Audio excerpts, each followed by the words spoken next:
Hello प्यारे बच्चों, कैसे हैं आप सभी बच्चों। मेरा नाम आशु चौधरी है एंड मैं आपको आज एक ऐसा टॉपिक पढ़ाने वाला हूं जो आज आपकी लाइफ में भी काम आएगा, अभी भी काम आ रहा है, मेरे भी लाइफ में काम आता है और वो हमें एज अ ह्यूमन कुछ मिला हुआ है। जानना चाहोगे वो क्या है? वो है आपके अधिकार, योर राइट बच्चों। आज हम उन्हीं राइट्स को पढ़ेंगे। एज अ ह्यूमन हमारे राइट हैं और दो तरीके के राइट होते हैं बच्चों, लीगल राइट और फंडामेंटल राइट। फंडामेंटल राइट ऐसे राइट्स होते हैं जो आपको ह्यूमन के तौर पे मिले हुए हैं कि आप ह्यूमन हैं तो वो आपको राइट्स मिलने ही मिलने चाहिए। और एक होते हैं लीगल राइट्स। लीगल राइट्स आपको गवर्नमेंट देती है, आपके कॉन्स्टिट्यूशन में लिखे होते हैं। तो हमारे भी कॉन्स्टिट्यूशन में लिखे हुए हैं। क्या जानना चाहोगे? फंडामेंटल राइट्स, ठीक है। ये बच्चों हमारे फंडामेंटल राइट्स हैं। इनको मूल अधिकार बोलते हैं। मूल का मतलब ये है कि आप जन्म लेते हो, जन्म लेने के तुरंत बाद आपको ये राइट्स मिलने ही चाहिए। आपके ये राइट्स आपसे कोई भी नहीं छीन सकता। मैं नहीं छीन सकता, गवर्नमेंट नहीं छीन सकती है। मेरे राइट्स, आपके राइट कोई भी आपसे किसी के भी नहीं छीन सकता है। तो जानना चाहोगे कहाँ लिखे हुए हैं ये फंडामेंटल राइट, कहाँ से मिलते हैं हमको? ठीक है, तो ये हमें मिलते हैं बच्चों हमारे जो कॉन्स्टिट्यूशन है ना, हमारी एक बुक है कॉन्स्टिट्यूशन जिसमें सारे लॉज लिखे हुए हैं, उसी में हमारे फंडामेंटल राइट्स भी लिखे हुए हैं। तो फंडामेंटल राइट हमारे लिखे हुए हैं पार्ट 3 में। कहाँ लिखे हुए हैं बच्चों? पार्ट 3 में। और इसी के अंदर जैसे आपकी बुक्स होती है ना, पार्ट 1, पार्ट 2, पार्ट 3, ऐसे ही पार्ट 3 में हमारे फंडामेंटल राइट लिखे हुए हैं और इसी के अंदर आर्टिकल्स बनाए हुए हैं। क्या बनाए हुए बच्चों? आर्टिकल्स। आर्टिकल को मैं ART लिखूंगा, ठीक है। Article number 12 to 35। कहाँ से बच्चों? 12 से लेकर 35 तक आपको ये आर्टिकल मिलते हैं। तो चलिए जल्दी से पढ़ लेते हैं ये आर्टिकल। जानने के इच्छुक हो ना? चलिए शुरू करते हैं। आर्टिकल नंबर 12, ठीक है। आर्टिकल नंबर 12 है। 12 में क्या है बच्चों? डेफिनेशन है। क्या है? डेफिनेशन है। किसके लिए? हमारे तुम्हारे लिए नहीं है, स्टेट के लिए है, लोकल गवर्नमेंट के लिए है, ऑफिसर्स के लिए है। कोई भी जो रूल बनाता है ना, रूल बनाने वाली जो रेगुलेटिंग बॉडीज हैं उनके लिए डेफिनेशन दी हुई है, ठीक है। कि आप किस तरीके से ऐसे लॉ बनाओगे ताकि किसी भी व्यक्ति के फंडामेंटल राइट्स को ना छीना हो, ना छीना जा सके, ना ही उसको कोई हानि पहुंचे उनके फंडामेंटल राइट को, ठीक है। तो आर्टिकल नंबर 12 में क्या है? डेफिनेशन है। आर्टिकल नंबर 13 में क्या है? डेरोगेशन है। क्या है बच्चों? डेरोगेशन है। डेरोगेशन का मतलब क्या होता है? डेरोगेशन का मतलब होता है मेरे जो फंडामेंटल राइट्स है ना, उनको मैं फुल एंजॉय कर लूंगा। जब तक मेरा जीवन है तब तक मैं एंजॉय करूंगा। लेकिन आपके भी तो कुछ फंडामेंटल राइट्स है ना, तो मेरे फंडामेंटल राइट और आपके फंडामेंटल राइट क्लैश ना करें।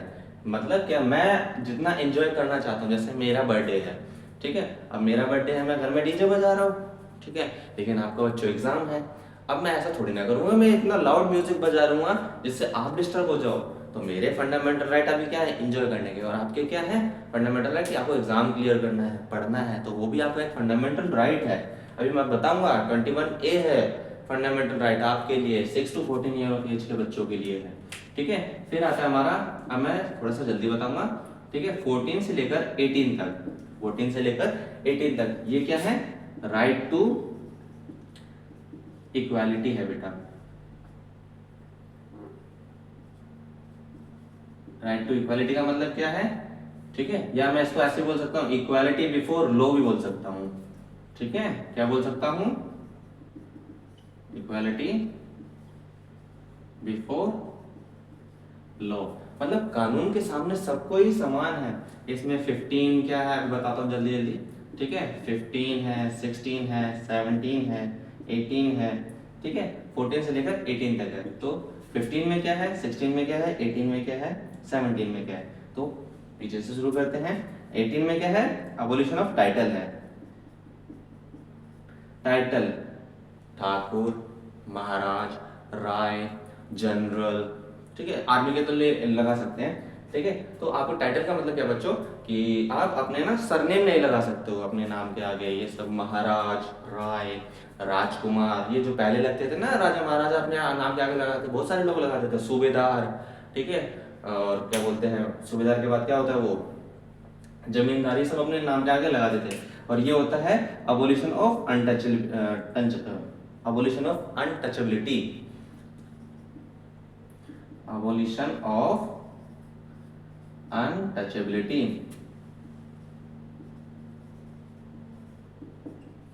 इसका मतलब क्या है बच्चों कि पहले ना बहुत ज्यादा ना अनटचेबिलिटी होता, मतलब छुआछूत होता था। अगर किसी छोटी जाति के व्यक्ति ने किसी बड़ी जाति के व्यक्ति को छू लिया ना तो वो अछूत हो जाता था। इसी को आर्टिकल नंबर 17 में अबोलिश किया गया। अबोलिश का मतलब होता है खत्म करना, एक तरीके से। समझ में आया? ठीक है, अबोलिशन। फिर इसमें आता है हमारा 16 में इक्वल अपॉर्चुनिटी। क्या आती है? इक्वल अपॉर्चुनिटी आती है। आप मेल हो फीमेल हो, ठीक है, अपॉर्चुनिटी, इक्वल अपॉर्चुनिटी मिलेगी आपको काम करने की, कहीं भी जाने की, कुछ भी करने की। आपको क्या है? इक्वल अपॉर्चुनिटी है। आपको जॉब करनी है तो वहाँ पे मेल एंड फीमेल दोनों इक्वली, अगर आपकी क्वालिफिकेशन है तो आप दोनों अप्लाई कर सकते हो। समझ में आ गया? और ये होता है आर्टिकल नंबर 15 में। क्या है? आर्टिकल नंबर 15 में है डिस्क्रिमिनेशन को रोकना। अब डिस्क्रिमिनेशन बच्चों बहुत बेकार होते हैं। बेकार इन द सेंस, कहने का मतलब है रेस, कास्ट, रिलीजन, ठीक है, लैंग्वेज के अकॉर्डिंग भी होता है, लैंग्वेज के अकॉर्डिंग होता है, एंड प्लेस ऑफ बर्थ भी होता है। क्या होता है? प्लेस ऑफ बर्थ भी होता था पहले, ठीक है। रेस का मतलब क्या होता है? आप किस मूल से आते हो, किस वंश से आते हो, वो रेस, उसके अकॉर्डिंग आपसे डिस्क्रिमिनेशन नहीं होना चाहिए, भेदभाव। मतलब कास्ट, आप किस जाति के हो, उसके अकॉर्डिंग आपसे भेदभाव नहीं होगा। प्लेस ऑफ बर्थ, आप कहाँ से आते हैं, उसके अकॉर्डिंग आपसे भेदभाव नहीं होगा। रिलीजन, आपका धर्म क्या है, आपसे भेदभाव नहीं हो सकता। धर्म पूछकर आपको नहीं बोला जाएगा। जैसे भी कश्मीर में होता ना, बहुत गंदा हुआ था वो कश्मीर में, जो आतंकवादियों ने करा था बच्चों, ठीक है। फिर आता है लैंग्वेज, आप कौन सी लैंग्वेज बोलते हैं, आपको कोई मैटर नहीं करता, आपके पास स्किल्स हैं, आप कर सकते हैं काम। समझ में आ गया बच्चों? ठीक है, ये हमारे आर्टिकल 14 से लेकर 18 तक इक्वालिटी के सारे आर्टिकल्स हैं, ठीक है। अब मैं जल्दी से इसको मिटा लेता हूँ। फिर आते हैं हमारे आर्टिकल नंबर क्या बोलते हैं 19 से लेकर 22 तक। ये क्या है बच्चों? आर्टिकल नंबर 19 से लेकर 22 तक क्या है, आप पता है? फ्रीडम है। फ्रीडम हर तरह की, वो फ्रीडम हर तरह की कैसे होती है? मैं लिख लेता हूँ जल्दी से। आर्टिकल नंबर 19 से लेकर 22 तक क्या है? राइट टू फ्रीडम, ठीक है। फ्रीडम, आप freedom of expression, freedom of speech, आप किसी को भी बारे में कुछ भी बोल सकते हो, मतलब आलोचना कर सकते हो। ये तरह तरीके की हैं, ठीक है। इसके बीच में ना आपके पास दो आर्टिकल जो बहुत इंपॉर्टेंट हैं, वो आपको जानने बहुत जरूरी है। आर्टिकल नंबर 20, दो नहीं मैं 3 बोलूंगा, जो अभी 2002 में ना एक और आ गया था, ठीक है, उसी में ऐड ऑन करा है, 21 में करा है, तो एक है 21A, ठीक है बच्चों। ये 3 आर्टिकल हैं। इसमें क्या है? नो योर क्राइम, ठीक है। कन्विक्शन मतलब अभी बताता हूँ क्या होता है, मैं लिख लेता हूँ। नो योर क्राइम, फिर है ये राइट टू लाइफ, इसको प्रोटेक्शन ऑफ लाइफ बोलते हैं,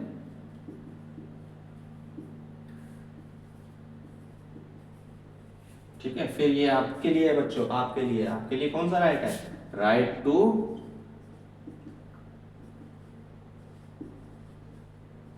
एजुकेशन। एजुकेशन कब तक आपको पढ़ने का अधिकार है? Up to the age of 6 to 14 years, ठीक है। ये आर्टिकल, ये वाला जो 21A है, ये आपको मिला है 2002 में, ठीक है। 2002 में मिला है। किससे मिला है? 86th अमेंडमेंट से मिला है।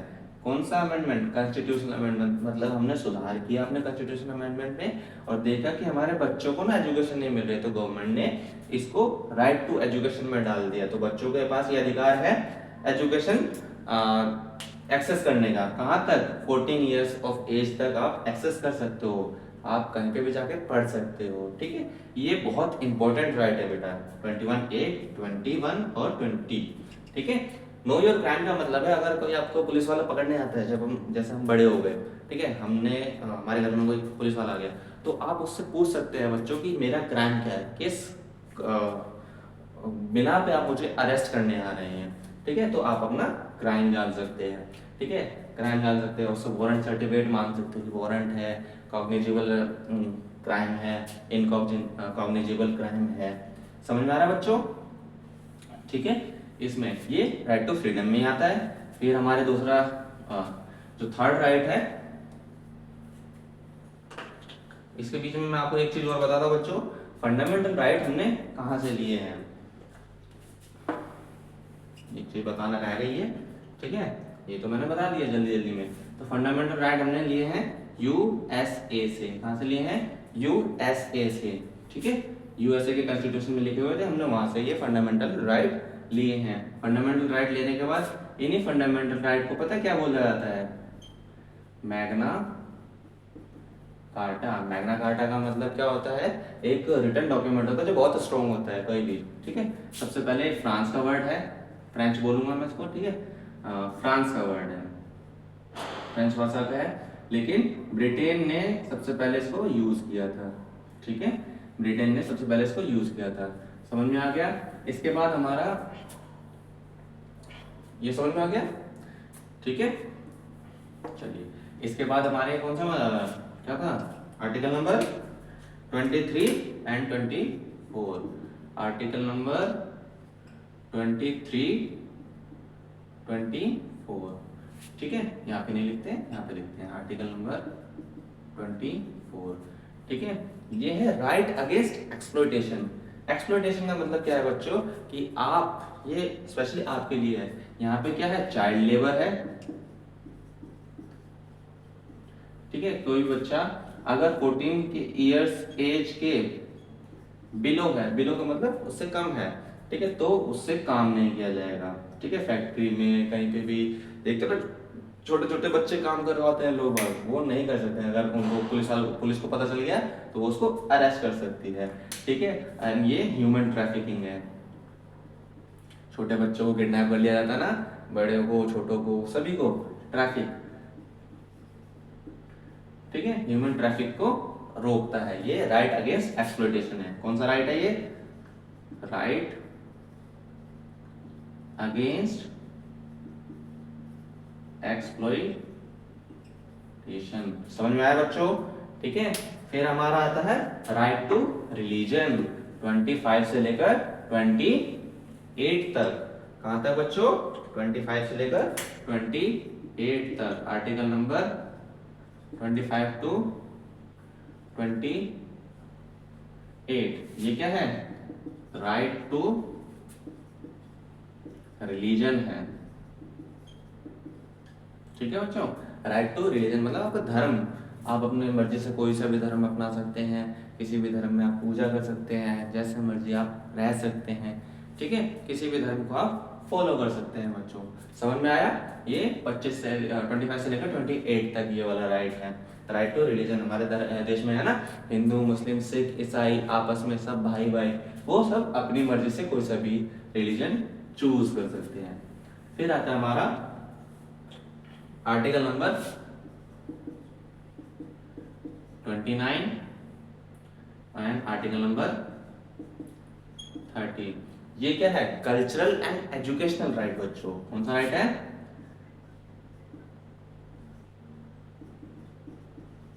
Cultural and educational.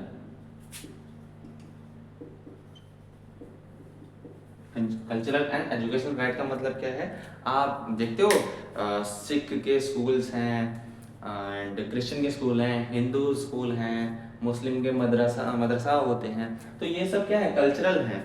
अपनी संस्कृति, अपने त्योहार आप जैसे मर्जी मनाना चाहते हैं मना सकते हैं बच्चों। ठीक है, समझ में आया? ये सब क्या है? किसके अंदर आएंगे? कल्चरल एंड एजुकेशनल राइट के अंदर आएंगे। समझ में आ गया? फिर आता है एक आर्टिकल जो अब हमने ना फंडामेंटल राइट से हटा के गवर्नमेंट ने क्या करा, बहुत ज्यादा नुकसान हो रहा था गवर्नमेंट को डेवलपमेंट के नाम पे। तो आर्टिकल नंबर 31। ठीक है, ये पहले आर्टिकल था राइट टू प्रॉपर्टी का। किसका आर्टिकल था? राइट टू प्रॉपर्टी का। अब ये राइट नहीं रहा गया। ठीक है, फंडामेंटल राइट नहीं है, अब ये कैसा राइट है? लीगल राइट है। कैसा राइट है बच्चों? लीगल राइट बना दिया गया है। क्यों बना दिया गया है? क्योंकि डेवलपमेंट के नाम पर ना लोग बाग अपनी जमीन नहीं दे रहे थे, लेकिन गवर्नमेंट के जो इंफ्रास्ट्रक्चर थे डेवलपमेंट के नाम पे बहुत सारे रेल लाइंस बिछाने थे, तो लोग अपने जमीन नहीं देते थे। प्रॉपर्टी का राइट है ना, आप अपनी प्रॉपर्टी रख सकते थे, तो इसको अब क्या कर दिया गया? लीगल राइट बना दिया। अभी लीगल राइट बना दिया, कैसे बनाया है? ठीक है, तो लीगल राइट बना गया है 44th कॉन्स्टिट्यूशनल अमेंडमेंट। ठीक है, कब का? 1978 का। इसमें क्या किया गया है? इस आर्टिकल को, ठीक है, कहाँ रख दिया गया? 300A में। 300A में रखकर इसको क्या बना दिया गया है? लीगल राइट बना दिया गया। क्या बना दिया गया बच्चों? लीगल राइट बना दिया गया। ठीक है, अब आप प्रॉपर्टी रख तो सकते हैं, लेकिन अगर गवर्नमेंट को चाहिए वो प्रॉपर्टी, डेवलपमेंट होता है उससे, तो गवर्नमेंट उससे वो प्रॉपर्टी ले सकती है। हाँ, उसमें कंपेंसेशन देती है वो उसको। ठीक है, समझ में आ गया? अब सबसे इंपॉर्टेंट राइट आ रहा है बच्चों, इस पूरे फंडामेंटल राइट का सबसे इंपॉर्टेंट राइट। भाई कैसे गारंटी मिलेगी आपको? बताओ। कोई छीन लेगा आपका राइट, गवर्नमेंट छीन लेगी, तो कोई प्रोटेक्टर भी तो होता है इनका, कोई प्रोटेक्टर भी तो होगा, जिसको बॉडीगार्ड बोलते हो ना आप अपनी भाषा में। जैसे आपके लिए कोई आ गया, बॉडीगार्ड मूवी देखे ना, उसी तरीके का हमारा फंडामेंटल राइट है। हमारे फंडामेंटल राइट के ना एक बहुत ज्यादा, जिसको बोलते हैं गार्जियन बोलो, बॉडीगार्ड बोलो, वो है सुप्रीम कोर्ट। ठीक है, ऐसे लिखूंगा और हाई कोर्ट लिखूंगा। ठीक है, कौन सा आर्टिकल्स के तहत? सुप्रीम कोर्ट ये करता है आर्टिकल नंबर 32। ठीक है, इसको बोलते हैं, यही आर्टिकल है सुप्रीम कोर्ट का। ठीक है, इसको बोलते हैं कॉन्स्टिट्यूशनल रेमेडीज। क्या बोलते हैं?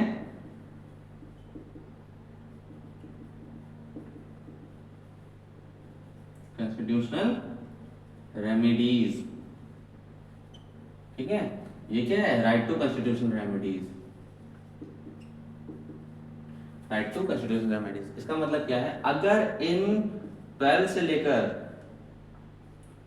35 के बीच में, वो 33 अभी बताता हूँ, ठीक है, 35 के बीच में कोई भी राइट आपको नहीं मिलता है, जो हटा दिया गवर्नमेंट ने, वो 300A है, 31 वाला हटा के लीगल राइट बना देगा। इसके अंदर अगर आपको कोई भी राइट नहीं मिलते हैं, तो आप डायरेक्ट अपील पता है कहाँ कर सकते हो? यहाँ कर सकते हो, सुप्रीम कोर्ट में। सिर्फ और सिर्फ एक एप्लीकेशन लिखे, PIL बोलते हैं। ठीक है, और सुप्रीम कोर्ट क्या करेगा? 5 तरीके की रेट इशू करेगा। ये रेट होती है स्पेशल पावर सुप्रीम कोर्ट की। हाई कोर्ट भी करता है ये। हाई कोर्ट पता है किससे करता है? 2 to 6 से करता है।